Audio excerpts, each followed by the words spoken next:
ცეცხლის შეწყვეტის შეთანხმებას, რომელმაც ისრაელსა და ჰამას შორის ომი უნდა დაასრულოს, თელ-ავივის მოსახლეობა განსხვავებული ემოციით შეხვდა. გათავისუფლებული მძევლები ოჯახებს დაუბრუნდნენ, თუმცა 100-მდე მძევალი ჯერ კიდევ ჰამასის ტყვეობაში რჩება. განსხვავებული ემოციებია. ისრაელის ხალხმა და პირადად მეც ძალიან რთული პერიოდი გამოვიარეთ. ჩვენი იარები კვლავ მოუშუშებელია ყველა დაჭრილისა და იმ ადამიანის გამო, რომლებმაც სიცოცხლე შეწირეს მძევლების დასაბრუნებლად და შესაძლოა ამ ქვეყნის არსებობისთვისაც კი. დიდი სიხარული იყო, როდესაც 3 მძევალი გაათავისუფლეს. იმედი მაქვს, რომ დანარჩენებიც უვნებლად და ჯანმრთელად დაბრუნდებიან და გააგრძელებენ ცხოვრებას ბედნიერად.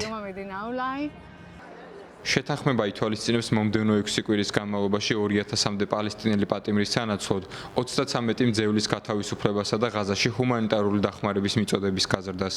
შემდეგ ეტაპებზე უნდა გათავისუფლდნენ სხვა ტყვეები და უზრუნველყოფილი უნდა იყოს ცეცხლის შეწყვეტა, თუმცა ყველაფერი ჯერ არ არის საბოლოოდ გარკვეული.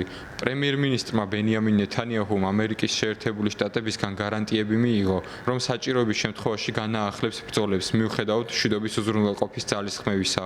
მძევლების გათავისუფლების შემდეგი ეტაპი შაბათს არის დაგეგმილი, ხოლო მომდევნო ეტაპთან დაკავშირებული მოლაპარაკებები სავარაუდოდ 2 კვირაში გაიმართება.